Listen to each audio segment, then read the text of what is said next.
কি চিনতে পারছো? চিনতে পারো নাই? আহা, তাহলে চলো তোমাদেরকে আরেকটা ভিডিও আমি দেখাই।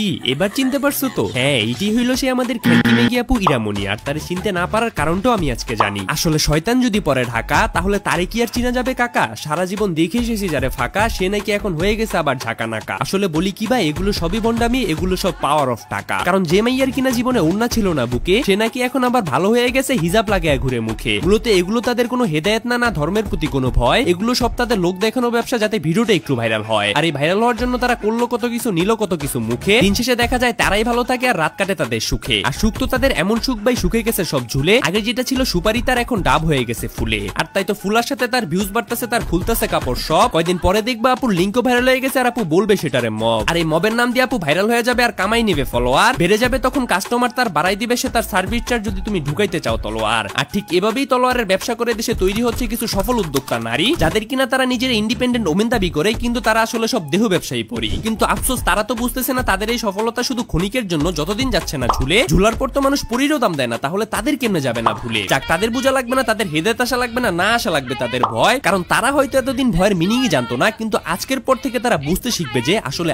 আতঙ্ক কারে কয়।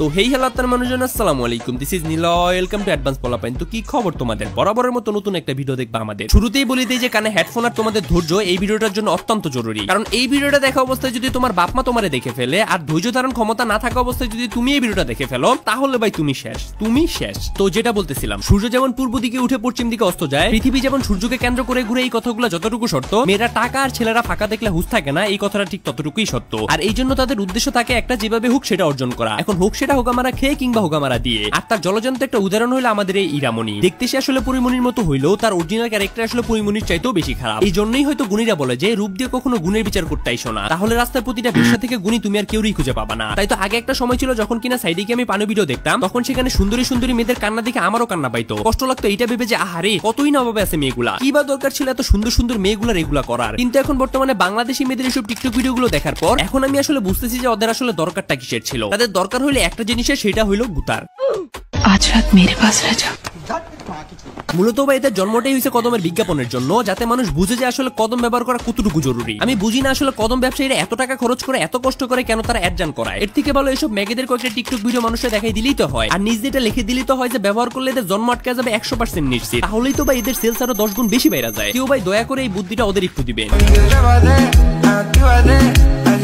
আচ্ছা, তোমরা যে লাস্ট ভিডিও দেখলা, এটা ছিল একটা প্রমোশনাল ভিডিও। আর তোমরা যদি ওর বাকি প্রমোশনাল ভিডিওগুলোও দেখো, তাহলে তোমাদের মনে হবে যে ওর ভিডিওতে প্রমোশন কম, পানো সাইডে জয়েন হওয়ার অডিশন দিচ্ছে বেশি। না মানে এমনি কে ডান্স করে, মনে হলো যে কি জানি একটা ঢুকাই দিল। কি ঢুকাই দিল আসলে জিনিসটা? এখন আসলে জিনিসটা কি ঢুকাইছে ওইটা তো তোমরা জানো, কিন্তু এইটা জানো না যে ও আসলে কতজনের একসাথে ঢুকাইতে পারে। আর এইটা যদি জানতে হয়, তাহলে তোমাদের চলে যাইতে হবে নেক্সট টিকটক ভিডিওতে। তবে তার আগে ছোট্ট একটা বিজ্ঞাপন। তবে আমরা তোমাদেরকে যে স্পন্সরই দেই না কেন, তোমরা কিন্তু সেখানে জেনে শুনে বুঝে তারপর যাবে। তো হ্যালো গাইজ, আজকে তোমাদেরকে বলবো আমি এমন একটা অ্যাপ সম্পর্কে, যেখানে কিনা তোমরা প্রতি স্পিনই বোনাস পেয়ে যাবে। আমি জানি এটা অবিশ্বাস্য, কিন্তু এখানে বিনামূল্যে অনেক নগদ অর্থ উপার্জন করা যায়। আমার অনুসারীরা ইতিমধ্যে এটা করে ফেলেছে। ফাহিম, আজাদ, আবরার এবং হাসিবকে অনেক ধন্যবাদ, তারা এটি চেষ্টা করেছে এবং ইতিমধ্যে জিতেছে। আপনিও চাইলে এটি করতে পারবেন। আমার বায়োতে দেওয়া লিঙ্কে ক্লিক করে প্ল্যাটফর্মে নিবন্ধন করুন। নিবন্ধন করার পর ন্যূনতম 300 টাকা জমা করুন। উপহার বিভাগে যান এবং স্ক্রিনে দেওয়া আমার প্রোমো কোডটি প্রবেশ করান। এরপরে আপনি তাৎক্ষণিক 50,000 থেকে 1 লাখ টাকা পর্যন্ত বোনাস পাবেন। আপনার টাকাও তুলতে পারবেন এখান থেকে খুব সহজে, নগদ, রকেট উপায়ের মাধ্যমে। তো আপনি আর কিসের জন্য অপেক্ষা করছেন? আমার পিন কমেন্টে দেওয়া লিঙ্কে ক্লিক করে এখনই জয়েন হয়ে যান।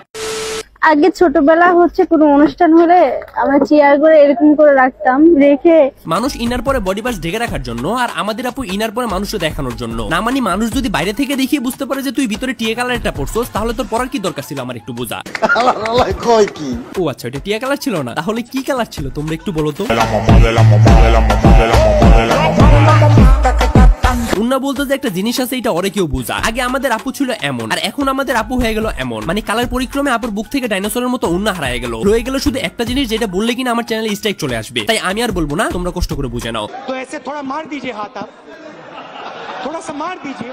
বুঝে নিতে বলছি, হাত মারতে কিন্তু বলি নাই। তবে হ্যাঁ, আমার মনে হয় যে লাস্ট টাইম আপুর কাছে ওড়না ঠিকই ফিরে আসবে, কিন্তু ওইটা তখন আপুর বুকে থাকবে না, থাকবে আপুর গলায়। কারণ ওর যে অবস্থা যা বুঝতেছি, ওর লিঙ্ক বেরোলে কিন্তু খুব বেশি একটা সময় লাগবে না। আর হইলে আমার মনে হয় এইসব বালসালের এখন মইরা যাওয়াই উচিত। মানে ভাই কয়দিন দেখবো তোদের এই পাগলামি, কয়দিন থাকবে তোদের এই অশ্লীলতা? এইসব পাগলামি আর ভালো লাগে না ভাই, তোরা অন্তত মইরা আম করে শান্তি দে। গাইস তোমরা ফার্স্টে এটা দেখে, এটা অনেক সুন্দর না? এটা কিন্তু গাজরা ফুলের।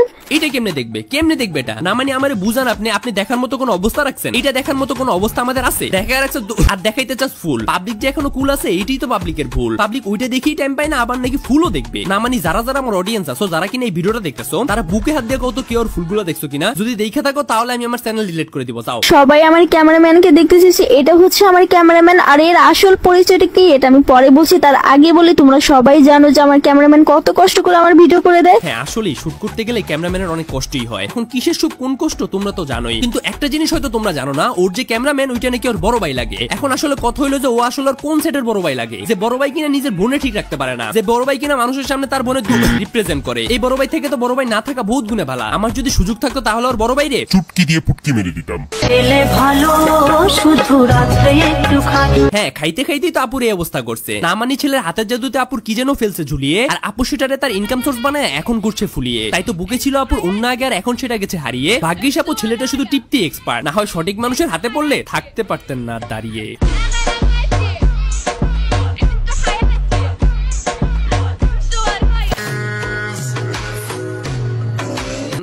দুষ্ট খুব দেখার শখ না পরে কি হয়। হ্যাঁ ঠিক এইটুকু অ্যাটেনশন যদি তুই তোর ক্যারিয়ার গঠনে দিতি, তাহলে আজকে প্যান্টের ভিতরে হাত ঢুকে তোর আর আমার ভিডিও দেখা লাগতো না। লজ্জা পাইছে ছেলেটা, লজ্জা পায় না। হাত কি জন্য বাইর করছে? আরে হাত বাইর করে ফেলছে ছেলেটা, কি একটা কষ্ট। আহারে লজ্জা পায় না, আহারে লজ্জা পায় না। তুমি দেখো তুমি পুরো ভিডিওটা দেখো পরের পার্টে কি হয় দেখো তো, একটু শোনো, একটু দেখো। এই ভিডিওটা দেখার পর আমি শুধু এইটুকুই বলতে চাই, ওই পিছনের পোলাটার জায়গায় যদি আমি থাকতাম, তাহলে 2 লিটারের ওই পানির বোতলটা আজকে আমার হাতে না থেকে কোনো একটা কাটা জায়গার ভিতরেই থাকতো। কোন জায়গার কথা আমি বলছি? একটা প্রবাদ আছে না যে এক ঢিলে 2 পাখি মারা। জি আপু, আমি তো ওই 2 পাখির দিকেই তাকিয়ে আছি। পাখিগুলো আপু অনেক বড় হয়ে গেছে, রে খাঁচার ভিতর আর থাকতে চায় না। এখন তো পাখিগুলোরে মারতে আমারও অনেক ইচ্ছা হইতাছে। কি আপু একটু মারবো নাকি? না থাক, আজকে না মারি, চলে যাই নেক্সট ভিডিওতে। ফুটবল থাকলে বেশি ভালো হতো। আর আমি হচ্ছে ক্রিকেটের খেলা আমি কিছু বুঝি না, ক্রিকেট আমি পারিও না। ফুটবল একটু 6টা শুধু বুঝি, আমি খেলা দেখি না। আচ্ছা আপু ফুটবল বুঝে না, শুধু ফুটবলের 6 বুঝে। আর আমি আপুর কোনো কথাই বুঝি না, কিন্তু আপু যে আস্ত একটা ম্যাগি, এটা আমি খুব ভালো মতোই বুঝি। আসলে বিন্দুমাত্র জ্ঞান বুদ্ধি না থাকা সত্ত্বেও যে একটা মানুষ ভাইরাল হইতে পারে, এই জিনিসটা আমাদের মাঝে আবারও টিকটকাররা প্রমাণ করে দিল। যারা আমার ফলোয়ার আছে, যারা আমার রেগুলার ভিডিও দেখে, তোমরা সবাই জানো যে আমি আম কতটা লাইক করি। মানে এই আপু আম তো আমরাও পছন্দ করি, আমাদের একটু খাওয়ান না। मुझे भी एक निवाला खिलाओगी? না মানে আপনার যে রসালো আম না খাইতে পারলে এর কি বা কাম? যদি একবার ওই আম খাওয়া যায় তাহলে তো আমাদের জীবন ধন্য হয়ে যাবে ভাই। इतना सुकून। তো গাইস বেশি কথা না বলে আজকে আমি চলে যাই, কারণ ওরে নিয়ে আমি একটা পার্ট 2 বানাতে চাই। এই ভিডিওতে যদি তোমরা 2000 লাইক কমপ্লিট করো, তাহলে পার্ট 2 খুব তাড়াতাড়ি তোমাদের মাঝে চলে আসবে। আর যদি 2000 লাইক কমপ্লিট না করো, তাহলে তো পার্ট 2 আর আসতেছে না। তো গাইস এখন তোমরাই ডিসাইড করো তোমরা কি চাও। তো আজকের ভিডিওটা থাকছে এই পর্যন্ত। ভিডিওটি ভালো লাগলে লাইক করে দিও, সাবস্ক্রাইব বাটনে ক্লিক করে সাবস্ক্রাইব করে দিও। তো ভালো থেকে আমার আত্মার মানুষজন, ভালো থেকে আমার প্রিয়জনরা, দেখা হচ্ছে নেক্সট কোন একটা ভিডিওতে। ততক্ষণের জন্য আল্লাহ হাফেজ।